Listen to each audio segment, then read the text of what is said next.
आज या ठिकाणी मला एक आनंद आणि हर्ष होतो की मी 33 वर्षापूर्वी या जिल्ह्याचा सभापती होतो। त्यावेळेस या तालुक्यामधून आपले बाद म्हात्रे आणि नंदा मोतीराम पाटील हे माझ्याबरोबर होते। तिथपासून मनोज भगत हे कायम तालुक्याचे शेका पक्षाचे सरचिटणीस। आमचे मित्र कधी शेका पक्षाच्या विरोधात ब्र काढला की त्या माणसाला एवढं भयानक राग यायचा की विचारू नका। पण आज जयंत भाईने आम्हाला एक प्रकारचं सहकार्यच केले की अशी चांगली माणसं दुखावून आज ती महेंद्र शेठच्या विजयामध्ये फार मोठा हातभार लावतात। ही लोक का आली याच्या पाठीमागचं कारण आहे। मी एक उदाहरण देईन। जगामध्ये असं घडले, मोहिते साहेब चांगले विधिज्ञ आहेत, की Joseph Stalin, Adolf Hitler, Napoleon Bonaparte, लोकांचं रक्त पिणारा युगांडाचा इदी अमीन किंवा जे अन्य हुकुमशाह झाले विस्टन चर्चिल सारखे, या सगळ्या लोकांची अवस्था काय झाली ती जगाला माहिती आहे। आज जयंत पाटलांची सुद्धा तशीच अवस्था आहे। एक वेळ अशी होती की या राज्यामध्ये 6 खासदार आणि 36 आमदार शेतकरी कामगार पक्षाचे होते। 2 वेळेला कृष्णाकांत धुलप सारखा विरोधी पक्षनेता झालाच नाही। तेही विरोधी पक्षनेते आदरणीय दत्ता पाटील विरोधी पक्षनेते होते। ज्यावेळेस 89 ला दिबा पाटील पराभूत झाले त्यावेळेस ते विधान परिषदेचे विरोधी पक्षनेते विठ्ठलराव हांडे विरोधी पक्षनेते होते। 2 विधानसभेचे विरोधी पक्षनेते, 2 विधान परिषदेचे विरोधी पक्षनेते। पण आज 2024 ला अशी परिस्थिती आहे की अखंड महाराष्ट्र राज्याच्या 288 विधानसभा मतदारसंघात शेतकरी कामगार पक्षाचा एकही आमदार नाही आणि ज्या ठिकाणी वरच्या सभागृहात 76 विधान परिषदेचे आमदार त्यात सुद्धा एकही विधान परिषद आमदार नाही। महेंद्र शेठ दळवीने अनेक लोकांवरती उपकार केले जे माझ्यापेक्षा खूप लहान आहेत। मी या ठिकाणी उभा आहे। मी या जिल्ह्याचा सभापती होतो, सदस्य होतो, विरोधी पक्षनेता होतो। मी कसं बोलतो हे सगळं लोकांना माहिती आहे। मला 3ऱ्या स्टेजचा कॅन्सर झाला आणि ज्यावेळेस मला 3ऱ्या स्टेजचा कॅन्सर झाला तेव्हा माझे लहान बंधू मित्र महेंद्र दळवी यांना कळलं की मला कॅन्सर झालाय। त्यांनी तळ्याचे नगराध्यक्ष आमचे चंद्रकांत रोडे यांना फोन केला की तांबे साहेबांना कॅन्सर झालाय, मला त्यांचा अकाउंट नंबर पाठव। तर ते बोलले माझ्याकडे नाही, माझ्या घराच्या शेजारी जे बर्दे शेठ आहेत ते त्यांचे अत्यंत जवळचे चाहते आहेत, त्यांना मी विचारतो। आमच्या राहुल गजानन बर्दे यांचा नंबर पाठवला। त्या नंबरवरती माझ्या कर्करोगावर उपचार करण्यासाठी मी राष्ट्रवादी काँग्रेसचा, ते शिवसेनेचे, मी बौद्ध समाजाचा, ते आगरी समाजाचं, कसलं रक्ताचं नातं नाही, काय नाही, फक्त माणूस म्हणून माझ्यावरती प्रेम करत असताना त्यांनी मला काही लाखाचा धनादेश आमच्या मित्र राहुल गजानन बर्दे यांच्याकडे पाठवला। तो मला मुंबईला घेऊन आला। मला म्हणले की अलिबागच्या आमदारांनी तुम्हाला पैसे पाठवले। तेव्हा मला उठता येत नव्हतं। 3 दिवसांनी मी उभा राहिल्याच्या नंतर मी त्यांचे ऋणदेश व्यक्त केले। मी आल्याच्या नंतर त्यांना पैसे परत देण्याची इच्छा होती, पण महेंद्र शेठ काय पैसे परत घेणार आहेत का? आज मी या ठिकाणी उभा आहे। माझा खर्च 50 लाख रुपये झाला असेल, पण त्यांनी त्या अत्यंत, मी ज्यावेळेस जीवघेण्या आजाराशी संघर्ष करत होतो तेव्हा सर्वात मला पहिली मदत दिली। माझा जीव वाचवण्यामध्ये सिंहाचा वाटा महेंद्र दळवींचा आहे आणि म्हणून मी बुद्धाचरणी प्रार्थना करीन, विपश्यना करीन की महेंद्र शेठ, गेल्या वेळेला तुम्ही 34,000 आलात, यावेळेस तुम्ही 60,000 मतांनी निवडून या। आणि त्यांनी सांगितलं की जे कोलंबिया विद्यापीठ आहे याच्यामधून अरब अमिराती, युरोप आणि आशियामधून किती विद्वान झालेत, 11 महिन्यात मला अहवाल सादर करा। 110 लोकांची समिती गठीत केली आणि त्यातून 12 लोक काढा। त्या 12 लोकांमध्ये आपल्या भारतातून फक्त बाबासाहेब होते। नंतर त्यांनी परत 1 महिन्याचा त्यांना अधिकार दिला। बोलले 1 महिन्यामध्ये त्या 12 मध्ये कोण? तर त्यावेळी डॉक्टर बाबासाहेब आंबेडकर आले। तेव्हा बराक ओबामा फक्त एकाच शब्दात म्हणाले की डॉक्टर बाबासाहेब आंबेडकर जर अमेरिकेमध्ये जन्माला आले असते तर आम्ही त्यांना सूर्याची उपमा दिली असती, सिम्बॉल ऑफ नॉलेज, हे ज्ञानाचं प्रतीक। त्या डॉक्टर बाबासाहेब आंबेडकरांचं डॉक्टर बाबासाहेब आंबेडकर भवन या मुरुडमध्ये निर्माण करण्यासाठी, मुरुड ही ऐतिहासिक नगरी आहे। भारताला स्वातंत्र्य 15 ऑगस्ट 1947 ला मिळालं, पण हैदराबाद, जुन्नागड आणि मुरुड जंजिरा ही 3 संस्थानं भारतात विलीन होत नव्हती। शेवटी शॅडो कॅबिनेट निर्माण केलं नाना पुरोहितांनी आणि 30 जानेवारी 1948 ला मुरुड जंजिरा संस्थान भारतात विलीन झालं आणि त्या ठिकाणी 11 ते 12 गुंठ जागा बौद्ध समाजाला समर्पित त्यांनी केली आणि मला वाटतं महाराष्ट्र राज्यात नव्हे तर देशातला रेकॉर्ड असेल की एका एवढ्याशा तालुक्याला 11.5 कोटी रुपयाचा निधी. मी ज्यावेळेस सकाळ पेपरला ही बातमी आणि त्या वास्तूचं मी जेव्हा रूप पाहिलं तेव्हा माझ्या डोळ्यातून पाणी आणलं की मी इतक्या वर्ष सामाजिक कार्य केलं. तटकरे साहेबांबरोबर आहे, आमच्या इथल्या आमच्या सामाजिक सभागृह साहेबांनी 25 लाख रुपये दिले, पण एका तालुक्यासाठी महेंद्र शेठ 11.5 करोड रुपये देऊ शकतात. साहेब, तुमच्या ऋणातून आयुष्यात आम्हाला उतराई होता येणार नाही. इथला संपूर्ण दीन दुला शोषित पीडित जो माणूस आहे हा सातत्याने तुमची आठवण करील. पण आता इथल्या बौद्ध आणि दलित माणसांची एक जबाबदारी आहे. ज्यावेळेस 11.5 कोटीची वास्तू आपल्याकडे समर्पित केली तेव्हा त्या वास्तूमधून आपल्यापैकी IAS, IPS, IMS म्हणजे Indian administrative service, Indian police superintendent, Indian foreign service, IIM Bangalore, BTech, MTech अशा प्रकारची मुलं. मी तर म्हणेन की परवा आमच्या महाडचा एक मुलगा म्हणजे नासामध्ये गेला. एवढं संशोधन आता करतायत तर मला असं वाटतं की गरिबांची मुलं अनेक वैज्ञानिक झालेली आहेत. आपल्याला कल्पना आहे फले आणि फुलं खाली पडत असताना त्याकडे टक लावून पाहणारा आयझॅक न्यूटन हा जगातला सर्वात मोठा शास्त्रज्ञ झाला. वाफेची शक्ती पाहण्यासाठी तासन तास गरम पाणी वाया घालवणारा जेम्स वॅट्स हा सुद्धा जगातला एक फार मोठा वैज्ञानिक झाला. घराची दारे खिडक्या बंद करून विविध प्रकारचे प्रयोग करणारा गॅलिओ सुद्धा एक फार मोठा सायन्स झाला. सूर्यचंद्राचे तारे मोजणारा मार्कोनी सुद्धा झाला. APJ अब्दुल कलाम सुद्धा त्याच प्रकारे झाले. तर मी म्हणेन की हे जे काही 11.5 कोटीची वस्तू आपल्याला समर्पित केले तर त्याच्यामधून Isaac Newton, James Watts, Marconi, Galileo, APJ Abdul Kalam, Anil Kakodkar, Raghunath Mashelkar अशा प्रकारची जेव्हा मुलं निर्माण होतील तेव्हा महेंद्र शेठचा आनंद द्विगुणित होईल. आणि त्यांनी जो पाहिलेला एक स्वप्न होतं किंवा त्यांनी जो सोडलेला आपल्या समाजाप्रती संकल्प होता त्या संकल्पाचं सिद्धीत रूपांतर होईल. मी सांगतोय महेंद्र शेठ, मी लंगडा आहे, मला कॅन्सर झालाय, पण माझी इतकी मोठी इच्छा आहे की शेवटपर्यंत तुमच्यासोबत तुमच्या प्रचारामध्ये राहावं अशी माझी मनोमन इच्छा आहे. काल दिवसभर मी आदित्यताई बरोबर होतो. अनेक ठिकाणी ती प्रचंड मताने विजय होणार आहे. तुम्ही सुद्धा 60,000च्या पुढेच येणार. कोण कधीतरी एक विदूषक मध्ये उभा राहिलेला आहे. आमचे महेश शेठ त्यांच्या बाबतीमध्ये बोलतील, मी काय बोलणार नाही, कारण त्यांची विद्वत्ता किती, पात्रता किती, मराठी भाषा ज्ञान किती आहे, साहित्य सभासद त्यांना किती ज्ञान आहे हे सर्वांना अवगत आहे.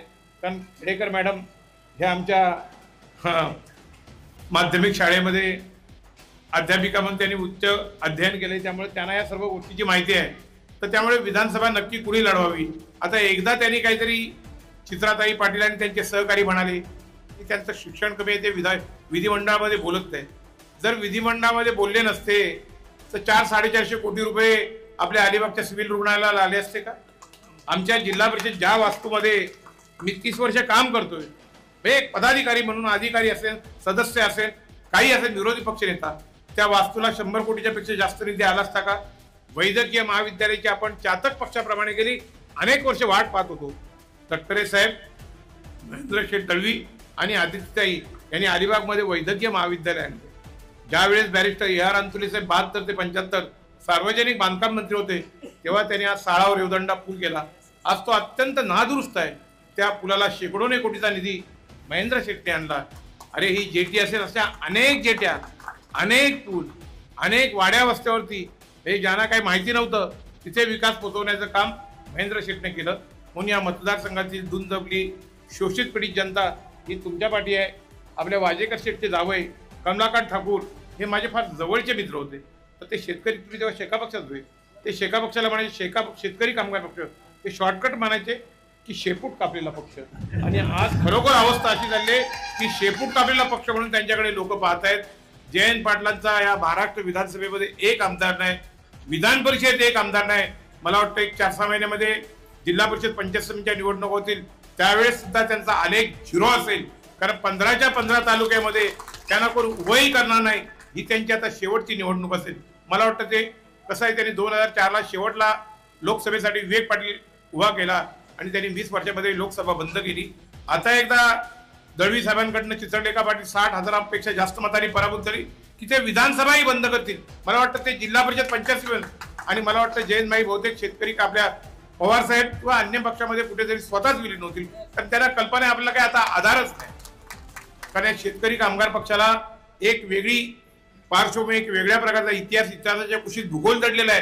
कारण शेतकऱ्यांच्या आणि कामगारांच्या हितार्थ निर्माण झालेला तो पक्ष होता. आज त्या पक्षाची काय अवस्था आहे?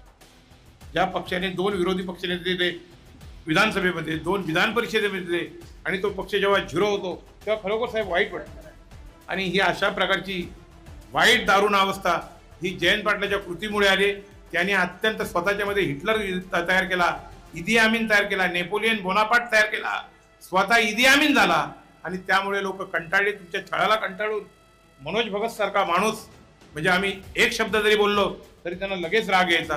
किती मोठा, किती वर्ष या तालुक्याचा सचिव हा माणूस, म्हणजे माझे मित्र, परंतु इतका शेतकरी कामगार पक्ष आणि जयंत पाटलाचा तो काम न करताना दळवी साहेबांनी 32,000 मतांचा एव्हरेज घेतलेला. आता तर मला वाटतं 5 वर्षामध्ये 2 वर्ष तर कोरोनाच्या कालावधीमध्ये गेलं, पण या 2.5-3 वर्षामध्ये महेंद्र शेठ दळवी साहेबांनी या संपूर्ण रेवसकरांचा पासून ते आगरतंडाच्या टोकापर्यंत जे पाडा वाचला आमच्या भगीरथ पाटीलनी आणि तांबे साहेबांनी खूपच सुंदर चांगल्या पद्धतीने काम केलेलं आहे.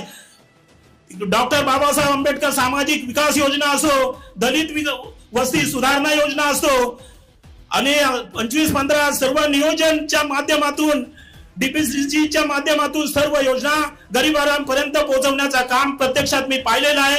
4 दिवस आचारसंहिता असताना पुन्हा एक 5 कोटी रुपयाची जो आता GR आलेला आहे त्याची कामाची आता पूर्तता होणारच आहे. मी एवढं सांगू इच्छितो का जे डॉक्टर बाबासाहेब आंबेडकर ह्या मुरुड शहरामध्ये आपल्या हयातीमध्ये एक न्यायालयीन कामकाजासाठी 15 दिवसांचा वास्तव्य होता बाबासाहेब आंबेडकरांचा, आणि त्या 15 दिवसांच्या वास्तव्यासाठी जे सर्वांना माहिती आहे का या ठिकाणी बाबासाहेब आलेले होते आणि तसा इतिहास आहे.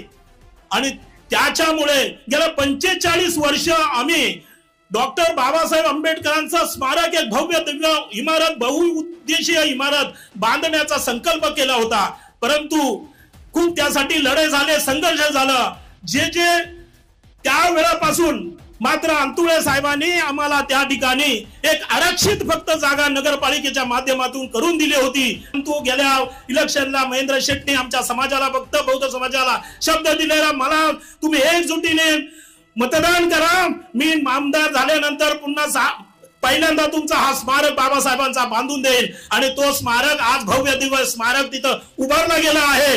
हे कधी नाकारता येणार नाही. म्हणजे बघा ना काय नातं आणि कशा पद्धतीने कामात वचन पूर्ती करून टाकली 2 वर्षामध्ये. आज त्याचं काही दिवसातच उद्घाटन आणि लोकार्पण सोहळा होणार आहे. अशी बौद्ध समाजामध्ये, रोहिदासवाडीमध्ये, अन्य सर्व वाड्यावाड्यामध्ये एवढं भरघोस काम असताना गावागावामध्ये जिथं गाव आहे तिथं प्रत्येक कामं केलेली आहेत. पेवर ब्लॉक असो, रस्ता असो, स्मशानभूमी, जळीत असो, सगळ्या प्रकारची. आणि या नेत्यांना आम्हाला कोणत्याही परिस्थितीमध्ये 100% माझा बौद्ध समाज त्यांच्या पाठीशी आहे. आम्ही सतत गावोगावी फिरतात, एकही मत वाया जाणार नाही. शब्द देतो शेठ तुम्हाला, एकही बौद्ध समाजाचं मतदान तिकडे होणार नाही. आणि ज्या वेळेला एखादा माणूस दिसेल त्याला त्या वेळेला काय करायचं ते आम्ही बघू. शेठ आपल्यासारखा आम्हाला आमदार वर्षानुवर्षे पाहिजे, कारण आपण घरदार 24 तास काम करणारा पूर्ण महाराष्ट्रामध्ये तुमच्यासारखा कोणी आमदार आम्ही सुद्धा पाहिलेला नाही. म्हणून आम्हाला सतत सातत्याने तुम्हीच आम्हाला आमदार पाहिजे, तुम्हीच लोकप्रतिनिधी पाहिजे.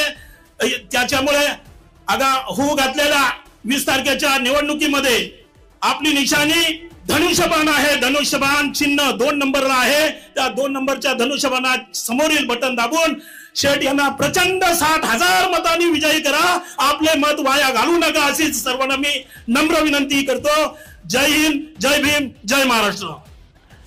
पण एवढी भाषणं सुंदर होती की ती संपूच नाही असं मला वाटत होतं. कारण एकंदर ज्या पद्धतीचा आमचा सगळ्यांचा प्रवास आहे हा एकामेकाला हात धरूनच आहे. कधी सोडला तरी परत आम्ही पकडतो असं हे मंच आहे. त्यामुळे सगळेच ज्येष्ठ श्रेष्ठ या मंचावर आहेत. आणि आजची बोरलीची सभा ही दिशादर्शक आहे. म्हणून घईबाईंचं मी नाव घेतो का त्यांच्याजवळ मी काम केलं कार्यकर्ता निश्चित आहे. आणि मग अंतुले साहेबांचे कट्टर समर्थक आणि घईबाईंच्या गाडीवरती 1 ते 2 वेळेस अंतुले साहेबांना घेऊन मी थोडासा प्रवास केलाय म्हणून त्यांचा ड्रायव्हर. खरं सगळ्यांनीच खूप छान पैसे मी काय ते सांगणार नाहीये, पण आजची लढाई ही माझ्याशीच आहे, विरोधकांशी अजिबात नाही आहे. कारण विरोधकांनी जे चेहरे आता आपल्या समोर मांडलेत ते दरवेळेस चेहरा बदलून येतात आपल्या समोर. कधी सायकलवरती ढोंग करून येतात, नक्की सांगितलं बरोबर आहे. पण खरं आहे की 40 वर्षाचा इतिहास आपल्याला माहिती आहे.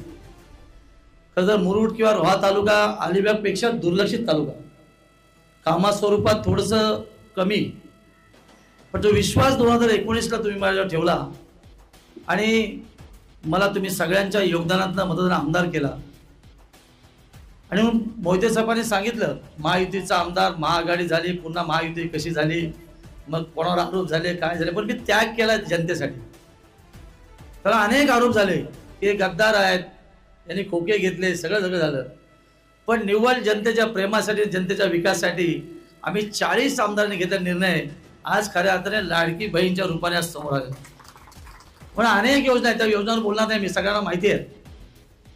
पण मुरुडचा किंवा रोह्याचा सर्वांगीण विकास करण्यासाठी ज्या पद्धतीने महायुतीचे सर्व नेतेगण खरं तर या 5 वर्षामध्ये ज्या पद्धतीने काम केलंय, आपण बघितलं की या उसरुली गणाच्या सगळ्या ग्रामपंचायतीमध्ये प्रामाणिकपणे कामास्वरूपात पोहोचण्याचं जे ध्येय होतं ते 50% नाही 50% पर्यंत पूर्ण करायचा प्रामाणिक प्रयत्न केला.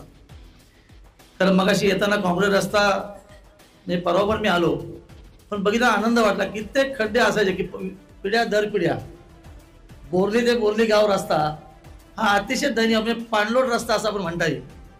किंवा नाक्यावरती आमच्या रिक्षावर उभे राहायचे, समोर खड्ड्याचं पाणी त्यांच्या अंगावर उडायचं, ही परिस्थिती होती. आज येताना आनंद वाटला की काहीतरी काम करून मी आतमध्ये आलोय. आणि म्हणून सगळ्यांचे चेहरे बघितल्यावर खरं तर आमच्या सरपंच आहेत, खरं तर लकी आहेत. आणि खरं तर त्यांच्या कारकिर्दीमध्ये बोरलीचा सर्वांगीण विकास होण्याचं जे स्वप्न तुम्ही आम्ही बघितलं ते खरं तर ते पूर्ण होतं आपण निश्चित बघतोय. खूप साध्या स्वभावाचे आहेत, खरं तर राजकारण नवीन आहेत, यायचं की नाही यायचं अशा पद्धतीचं गणित होतं, पण आल्या सक्सेस झाल्या आणि जनतेच्या सेवेत रुजू झाल्या. आनंद आहे, तुम्ही चिंता करू नका, सगळं आम्ही बरोबर तुमच्यावर. आणि म्हणून आज विरोधकांकडे बोलण्यासारखं काय नाही आहे. मगाशी मोहिते साहेबांनी सांगितलं काही लोक बॅटरीवर मतदार शोधतात, रात्रीच तो प्रवास करतो, दिवसा प्रवास कधीच करत नाही. कारण काल पण आम्ही चनेर विभाग होतो, खरंच कुठेतरी गाड्या पार्क होताना बॅटरीवर शोधत होते लोक. अशी लोक सापडत नाही आहेत, खूप कष्ट करावं लागते. गेल्या 36 वर्षाचा माझाही राजकीय प्रवास आहे आणि 11वी निवडणूक आहे माझी, मी काय नौका नाही आहे. आणि शेका पक्षाचं हद्दपार झाली आहे. बघा, ज्या जयंत पाटलांनी शपथ घेतली होती की उभा आयुष्यात मी काँग्रेस भवनची पायरी चढणार नाही आहे, माझ्या जनतेमुळे त्याला पायरी चढावं लागली. एक एक पायरीवरती आपला प्रत्येक शब्द आणि शब्द तेव्हा उमटत होता. खरं आहे की अनेकांना राजकीय ज्ञान देणारी व्यक्ती असं स्वतःला समजत होते. सुदैवाने त्यांना वसा वारसा मिळाला दत्ता पाटलांचा, प्रभार पाटलांचा. आणि म्हणून जयंत पाटलांची ओळख, ती ओळख पुसण्याचं काम मी निश्चित केलं. विधान परिषदेत जो शब्द दिला होता की ह्याला पाडणार म्हणजे पाडणार, बरं मी चिखलात लोळलो, माझा आनंद व्यक्त केला, पण त्याला पाडला. याचं कारण असं आहे अनेकांची संसार या लोकांनी उद्ध्वस्त केली आहे आणि म्हणून माझ्यासारखा आमदार जन्माला आला. तो त्याग आहे. आणि म्हणून त्याला सांगितलं का शेवटचा जसा तुम्ही मला आमदार केलात, मी काय कमिटेड आहे, काही शब्द तुम्हाला दिलेले आहेत की शेका पक्ष या भूमीवर दिसलाच नाही पाहिजे, ते व्रत घेऊन मी खऱ्या तरी काम करतो. 12-12, 15-15, 20-20 तास मी काम करतो. मी रात्रीच्या 3ला झोपलोय, मोदी आम्ही होतो सगळे. हे फक्त याच्यासाठी की अन्यायाची जी हद्द होती त्यांची, त्यांना हद्दपार करण्यासाठी तुम्ही मला आमदार केलात आणि मी तुमचं देणं लागतो. त्या देण्यास्वरूपात मी काम. आज बघितलं की अनेक जुने मंचावर शेका पक्ष नेतेगण आहेत, आमचे कासासाहेब आहेत, आप्पा आहेत, इकडे मधुशेठ आहेत. आणि मग सांगितलं की शेका पक्ष बोललं की त्यांना राग यायचा, अंगावरती यायचे, पण आता त्यांनी पवित्र बदललं आहे. त्यांनाही वाटतं की आपल्या आयुष्याची 25-30 वर्ष फुकट गेली. आणि खरं आहे माझं एकच आहे की माझ्या एवढा जेव्हा कार्यकर्ता माझा मोठा होईल तेव्हा खऱ्या अर्थाने माझं स्वप्नपूर्ती होईल. मीच मोठा होऊन फायदा काय, माझ्याकडेच पैसे असून काय फायदा आहे. माझा कार्यकर्ता हा तेवढाच सक्षम झाला पाहिजे. आणि म्हणून महाराष्ट्र राज्याचे आदरणीय मुख्यमंत्री शिंदे साहेबांच्या मान्यतेने आदेशाने खऱ्या अर्थाने अलिबाग मुरुड रोह्याचा सर्वांगीण विकास करत असताना जी स्वप्न आम्ही बघितली त्याची 50% पूर्तता करून मी चाललोय. आता काही लोक विजन सांगायला लागले, मी तर करून आलोय तुमच्या समोर. आणि आज जी जनता उतरली, मला आश्चर्य वाटत तांबसाहेब, कारण आपली सभागृहातली सभापती असताना अनेक भाषणं मी ऐकायला जायचो, तेव्हा मी ग्रामपंचायत सदस्य साधा होतो. पण जिल्हा परिषदेची मीटिंग मी त्या गॅलरीमधून ऐकायला जायचो. खूप छान पण तासन तास बोलणारे व्यक्तिमत्व आहे, आध्यात्मिकता अतिशय सुंदर. आपण हलणार नाही आहेत, आता भूक लागते ते बोलायला वगैरे तर आपण हलणार नाही. एवढं सुंदर त्यांचं प्रवचन, ज्ञान सगळ्या गोष्टीमध्ये निश्चित आहे.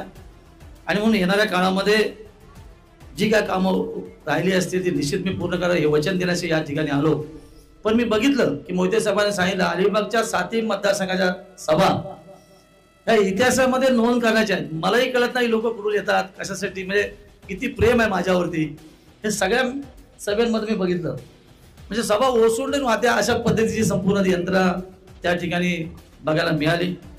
कालची चनेची सभा ही ऐतिहासिक सभा, आदरणीय खासदार साहेबांचं मनोगत हे खऱ्या अर्थाने आपल्या विधानसभा मतदारसंघाला किंबहुना जिल्ह्यातल्या 7 विधानसभा मतदारसंघाला दिशादर्शक निश्चित आहे.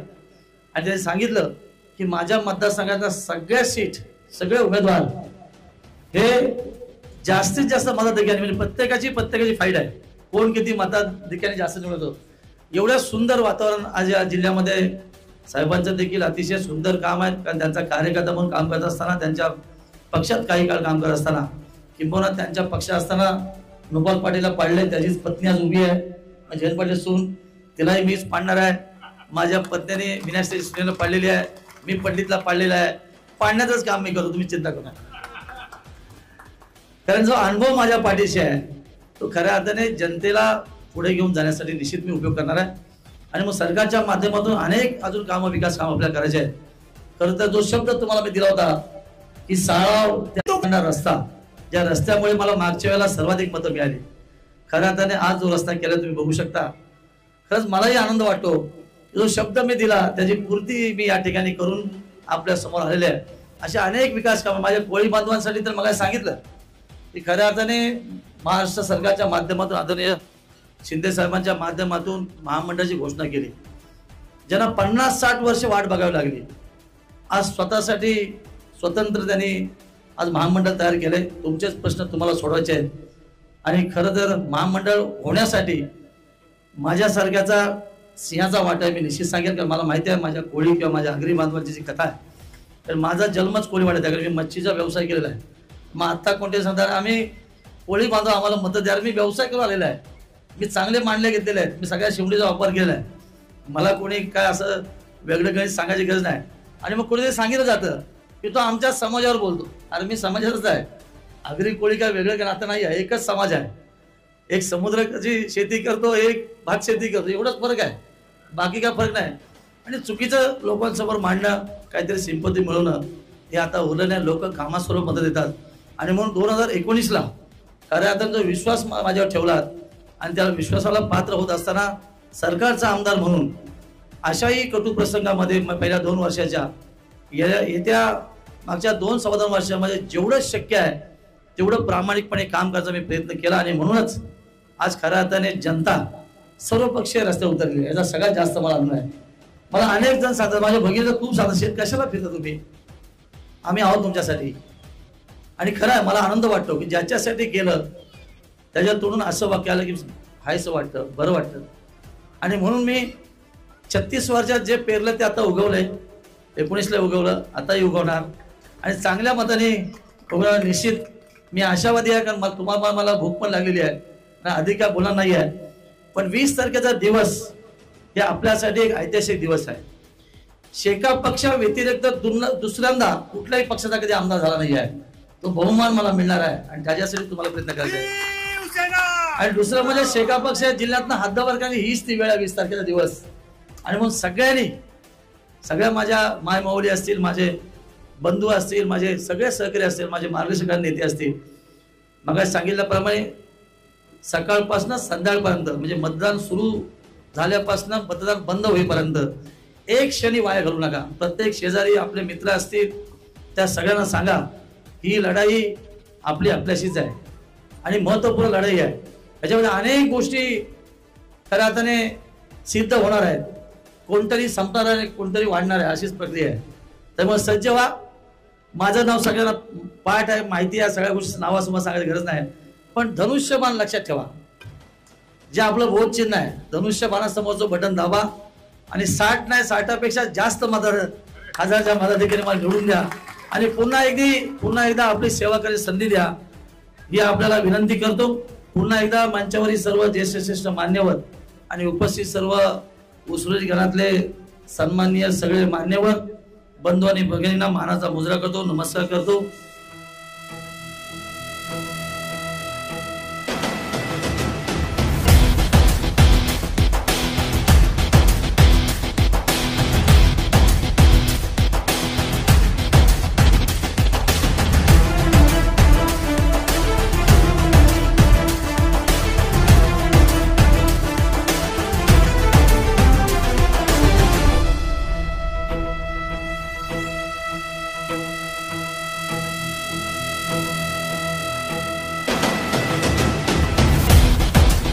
कोळीवाड्याचा माझा अतिशय जिव्हाळ्याचा संबंध आहे. तर मी या व्यवसायामध्ये शिवंडी व्यवसायामध्ये पहिला होतो, त्याच्यामुळे मला बोली भाषा या सगळ्या गोष्टी अवगत आहेत किंवा सुक्या मच्छीचे मांडले घेणं या सगळ्या गोष्टी मला अवगत आहेत. म्हणून आपण परवा सदिच्छा भेट दिल्यानंतर जी मूळ समस्या आपली आहे ती देवळाच्या दुरुस्ती संदर्भातली गेली कित्येक वर्ष नादुरुस्त आहे आणि अद्यावत गणपतीचं मंदिर आहे ते दुरुस्त करावं अशी आपली प्रामाणिक इच्छा व्यक्त केली. आणि मी सांगितलं की ठीक आहे बाबा, मी तर अनेक देवळं बांधलेली आहेत, इथेही समोर आता देवळाचं काम चालू आहे, कुठे मला माहिती आहे. असे अनेक देवळं मी बांधलेत. देवळामध्ये शक्यतो मी राजकारण करत नाही आहे, पण तुमची अंतर्मनातनं भूमिका होती की या प्रवाहामध्ये आम्हाला सामील करून घ्या. खरं तर रेवदंड्याच्या ग्रामपंचायत निवडणुकीमध्ये आपण सामील झाला असतात तर माझ्या इथल्या सीट निवडून आल्या असत्या. ठीक आहे, हरकत नाही, काळानुरूप बदल होत राहतो. पण कोळीवाड्याचा प्रवेश हा माझ्या दृष्टीने एक ऐतिहासिक प्रवेश मी निश्चित सांगेन. काही महाभागी चर्चा करत असतात की जातीवरचं राजकारण करतात, त्याला एक चपराक आहे निश्चित मी सांगेन. अशा अनेक कोळीवाड्यातले लोक आहेत, माझे कार्यकर्ते आहेत की ज्यांच्याबरोबर माझे हिताचे संबंध आहेत, किंबहुना त्यांच्यापेक्षा जास्त माझ्या कोळी समाजाशी संबंध आहेत. कारण त्याला भाषा येत नसेल, मला कोळी भाषा चांगली येते. आणि म्हणून लोक चेहरे बदलून अशा वेगवेगळ्या पद्धतीने विधानसभेची निवडणूक लढवतात. आणि म्हणून नेहमी सांगतो की माझी लढाई माझ्याशीच आहे. कारण गेले 5 वर्ष मी लोकांची प्रामाणिकपणे सेवा केली, कुठलाही पक्ष मतभेद कधी बघितला नाही आहे. जो येईल त्याचा न्याय त्याच्याप्रमाणे काम करणं ही मी भूमिका नेहमीच हे केली. कदाचित माझे वरिष्ठ श्रेष्ठ नेते मंडळी बोलतात या शेका पक्षात तुम्ही कसं त्याला बाजूला बसवलं, पण माझी ती सवय आहे, येणारा माणूस हा माझा असं समजून मी काम करतो. मग लोक आत्ताच्या निवडणुकीमध्ये आपला माणूस म्हणून माझ्याकडे बघतात, त्यातला हा प्रवेश आहे. आणि असे रोज अनेक प्रवेश मी घेतो, त्याच्यामुळे सगळ्यात जास्त आनंद आहे. मी निवडणुकीच्या अगोदर बोललो होतो की निवडणुकीच्या 8 दिवसांमध्ये मला असं वाटतं की प्रतिस्पर्धी शेका पक्ष मी संपूर्णपणे खाली करेन. आणि ती वेळ आता आली आहे. कारण त्यांचं खोटं बोलून राजकारण उभ्या आयुष्यभर गेलं. आपण 50-40 वर्ष एका पक्षामध्ये काम केलं, आपल्याला तर माझ्यापेक्षा अनुभव निश्चित आहे. मला देखील काही काळ शेका पक्षामध्ये काम करायची संधी मिळाली, पण जेव्हा ती शेवटी देण्याची वेळ आली तेव्हा मलाच बाहेरचा रस्ता दाखवला. आणि मग राजकीय पिंड नसताना मी राजकारणामध्ये आलो आणि लोकांनी स्वीकारणं बघता बघता त्यांनाच पाडून मी आमदार झालो. हा इतिहास आहे. तेव्हा तुम्ही आलात, तुमचा देखील इतिहास अशा पद्धतीने निर्माण होईल. गावपाटलाची भूमिका आपल्या समाजामध्ये अतिशय महत्त्वाची असते. तो गावपाटलांनी भूमिका स्वीकारून प्रवेश घेत आहेत, मला सगळ्यात जास्त आनंद आहे. आणि म्हणून येणाऱ्या काळामध्ये तुमच्या कोळीवाड्याच्या सर्वांगीण विकासासाठी महायुतीचा एक आमदार म्हणून मी निश्चित कामास्वरूपात तुमच्यापर्यंत पोहोचेन. सरपंच, उपसरपंच, आमचे सर्व सन्माननीय सदस्य अतिशय कार्यक्षम आहेत. कारण प्रफुल्ल पण असाच प्रवास झाला, ताईंचा तर खूप मोठा प्रवास आहे उपसर म्हणून. या सगळ्या गोष्टी आहेत. ताई कुठं नाही, मला वाटतं ताई आल्या का, आमच्या पदाधिकारी सगळ्या आहेत. आणि भाऊने आत्तापर्यंत रेवदंड्यावर खूप छान प्रेम केलं आहे. कष्ट पराकष्ट म्हणजे भाऊंच्या हाताखाली काम केलं. मी कार्यकर्ता आहे, त्यावेळचा शिवसैनिक भाऊ आमचे नेते होते. काळानु बदलत होतं तसं भाऊचा आशीर्वाद माझ्या पाठी आहे.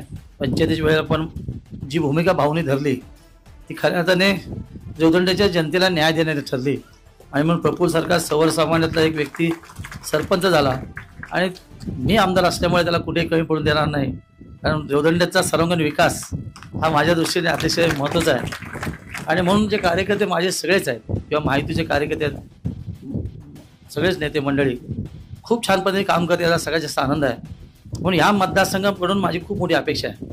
मग रेवदंड्याचा जसा निकाल लागला, सरपंच प्रफुल्ल त्या ठिकाणी विराजमान झाला आणि माझ्या अपेक्षा वाढल्या, त्याच्यामुळे मला असं वाटतं की सरपंचाच्या वेळेला मिळालेला लीड लोकसभेला याची गोळाबेरीज माझ्यासाठी व्हायला पाहिजे असं मला वाटतं.